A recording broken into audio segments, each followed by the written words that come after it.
కల్కి ఈ మూవీ గురించి ఇంకా ప్రత్యేకంగా చెప్పాల్సిన రివ్యూ ఇవ్వాల్సిన అవసరం కూడా లేదు. సో మ్యాక్సిమం జనాలందరికీ రీచ్ అయిపోయి ఉంటుంది మూవీ ఎలా ఉంటుంది అనే విషయం ట్రైలర్ చూడగానే. ఒక్క మాటలో చెప్పాలంటే సినిమా చూసిన వాళ్ళందరూ ఆ ట్రాన్స్లో ఉంటారు, చూడని వాళ్ళందరూ ఎక్సైట్మెంట్తో ఉంటారు. ప్రభాస్ అన్న ఫ్యాన్స్కి అయితే ఒక 5 ml ఎక్కువే ఉంటుంది. సో ప్రజెంట్ నేనైతే ఆ ట్రాన్స్లోనే ఉన్నాను. నిన్న రివ్యూ పెట్టింది కూడా అందుకే, ఒకటి కాదు డైరెక్ట్గా 2 షోలు చూసుకొని వచ్చేసాం. ఇప్పటికే రికార్డ్స్ని కూడా సెట్ చేసేసింది. Already multi star movie closing రికార్డ్స్ని ప్రీసేల్స్తో కొట్టేసింది. ఫస్ట్ ఆఫ్ ఆల్ మూవీ గురించి పక్కన పెడితే ఈ థాట్ రావడానికి అసలు ఎలా అనిపించిందో కూడా అర్థం కాలేదు. సో నాగశ్విన్ గారికి అయితే బిగ్ థ్యాంక్ఫుల్ అని చెప్పొచ్చు ప్రభాస్ ఫ్యాన్స్ అందరూ అయితే. ఆయన థాట్స్లో, క్రియేటివ్ ప్రాసెస్లో అన్ని డైరెక్టర్స్ కంటే కొంచెం విభిన్నంగా అనిపిస్తాడు. ఆయన హిట్ కొట్టాలి, కలెక్షన్ రావాలనుకుంటే మాత్రం ఇంత కష్టపడక్కర్లేదు. సో ప్రభాస్ని పెట్టుకో ఒక కమర్షియల్ మూవీ తీసినా, మాఫియా బ్యాక్గ్రౌండ్తో తీసినా కూడా సెట్ అయిపోద్ది. ఇంకొంచెం అడ్వాన్స్గా ముందుకెళ్ళేసి ఈ మహాభారతంలో ఉండే భావాలతో రిఫరెన్స్గా ఒక సినిమా తీయచ్చు, లేదా ఆ క్యారెక్టర్స్ రిఫరెన్స్తో సినిమా తీయచ్చు. కానీ ఇది ఒక 10 అడుగులు ముందుకేసి మహాభారతం క్లైమాక్స్కి ఎలా ఉంటుందో ఊహించుకొని టచ్ చేసి రాయడం అనేది ఒక చిన్న విషయం అయితే కాదు గైస్. బేసిక్గా ఇండియన్స్ అందరికీ మహాభారతం అనేది ఒక ఎమోషన్. ప్రతి క్యారెక్టర్ని కూడా వాళ్ళు ఇన్వాల్వ్ చేసుకుంటారు, ప్రతి దాన్ని కూడా చాలా రెస్పెక్ట్ ఇస్తారు. ఇదే విషయంలో ప్రభాస్ గారు తీసిన ఆదిపురుష్ మూవీలో సో ఆ క్యారెక్టరైజేషన్ కానీ, విజువల్స్ కానీ, ఆ స్టోరీ విషయంలో కూడా అన్ని క్లారిటీగా లేదని చెప్పేసి ఆడియన్స్ చాలామంది కోపం వచ్చింది, ట్రోల్ చేశారు, బీభత్సంగా డౌన్ఫాల్ వచ్చింది ఆ మూవీకి. సో దానికి ప్రభాస్ ఫ్యాన్స్ కూడా కొంచెం చాలా డిప్రెస్ అయ్యాం. సో దానన్నిటికీ ఆన్సర్గా ఇటువంటి బ్యాక్డ్రాప్ స్టోరీతో వచ్చినందుకు ఫస్ట్ ఆఫ్ ఆల్ బీభత్సంగా ఆయనకైతే రెస్పెక్ట్ పెరిగిపోయింది. సో నిజంగా ఆయన హ్యాట్స్ ఆఫ్ చెప్పి గుడి కూడా కట్టచ్చు. ఆయన కావాలనుకుంటే మహాభారతంలో ఎపిసోడ్స్తో మూవీ కూడా తీయచ్చు.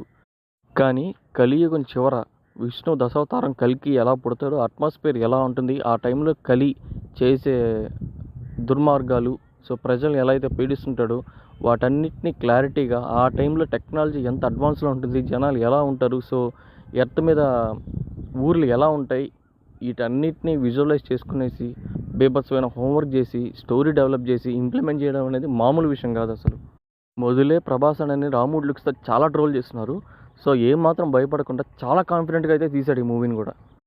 ఇంకొక విషయం అంటే దేన్ని కూడా ఆయనకి అనుగుణంగా స్టోరీ కావాల్సిన విధంగా దేన్ని కూడా కస్టమైజ్ అయితే తెలియలేదు క్యారెక్టర్ని.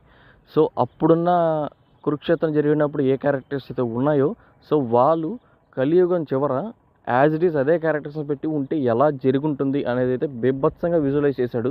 సో కలియుగం చివరికైతే మనం ఎవ్వరూ ఉండము. సో అప్పుడు ఎలా జరుగుతుంది, ఏం జరుగుతుంది అనేది చూడాలనుకుంటే మాత్రం ఇది one time in life time movie అనేది చెప్పచ్చు.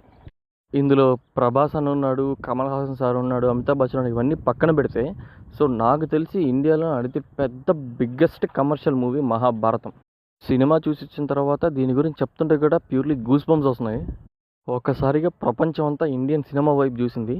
సో ఇది టాలీవుడ్ అని కాదు, హాలీవుడ్ అని కాదు, కలియుగం చివర ప్రపంచం అంతా ఎలా ఉంటుంది, ఏం జరుగుతుంది అనే దాని మీద తీసింది కాబట్టి ప్రపంచం అంతా ఈజీగా స్ప్రెడ్ అయిపోయింది మూవీ. దీంట్లో ఇంకొక గొప్ప విషయం ఏంటంటే సో ప్రజెంట్ జనరేషన్స్ వాళ్ళకి ఈ రామాయణం, మహాభారతం బ్యాక్డ్రాప్ స్టోరీస్ ఏమీ తెలియదు, అందులో కొన్ని క్యారెక్టర్స్ పేర్లు కూడా తెలియదు. సో ఇట్లాంటి మూవీస్ చూడటం వల్ల వాటి రిఫరెన్స్తో సో వాటి బ్యాక్డ్రాప్ స్టోరీ గురించి తెలుసుకునే అవకాశం చాలామందికి వస్తుంది. ఇది ఒక గ్రేట్ ఇనిషియేటివ్ అని చెప్పొచ్చు నాగేశ్వన్ గారి దగ్గర నుంచి. సో ఒక రేపటి తరం కోసం ఒక బీభత్సమైన ఐడియా. ఇక స్టోరీ గురించి చూసినట్లయితే దీని గురించి మాత్రం నేనైతే ఏం చెప్పాలనుకోవట్లేదు గైస్. యాజ్ ఏ ప్రభాస్ అన్న ఫ్యాన్గా, దానికంటే ముందుగా ఒక మహాభారతం ఫ్యాన్గా అయితే మీరందరూ థియేటర్లో చూస్తేనే ప్రతి పాయింట్ కూడా అర్థమవుతుంది. లేట్ చేయకుండా స్టార్టింగ్ నుంచి చూడండి, స్టార్టింగే దీనికి మేజర్ రోల్ ప్లే అవుతుంది అనమాట. ఇంకా మీరు మూవీ చూసేలోపు ఈ సోషల్ మీడియాలో కానీ చాలా విషయాలు చూస్తుంటారు మూవీ గురించి. సో క్యారెక్టర్స్ ఎవరెవరు ఉన్నారు, వాళ్ళు ఏ రోల్ ప్లే చేస్తున్నారు అనేది. సో ట్రస్ట్ మీ గైస్, కానీ మీరు అనుకోనిది ఎక్స్పెక్ట్ చేయని ఒక పెద్ద మూవీ అయితే ఉంటుంది మూవీలో. సో దానికోసం అయితే బీభత్సంగా ఎంజాయ్ చేస్తారు. అందుకనే నేను స్టోరీ గురించి అసలు ఏం మాట్లాడట్లేదు. ప్రతి ఒక్కరు హాల్కి వెళ్ళండి, ఫ్యామిలీతో వెళ్ళండి, పిల్లలందరికీ చూపించండి. ఈ మహాభారతం స్టోరీస్ బ్యాక్డ్రాప్ కూడా కుదిరితే ఎక్స్ప్లెయిన్ చేయండి, చాలా అవసరం ప్రజెంట్ జనరేషన్స్కి అయితే. సో ఫైనల్గా మీకు ఎక్స్ప్రెషన్ కానీ రివ్యూ కానీ నచ్చినట్లయితే వీడియోని లైక్ చేయండి, షేర్ చేయండి. మరిన్ని మూవీస్, వెబ్ సిరీస్ రివ్యూస్ కోసం బెల్ ఐకాన్ క్లిక్ చేసుకోండి. ఫస్ట్ టైం ఎవరైనా విజిట్ చేసిన వాళ్ళైతే సబ్స్క్రైబ్ చేసుకోండి. Thank you.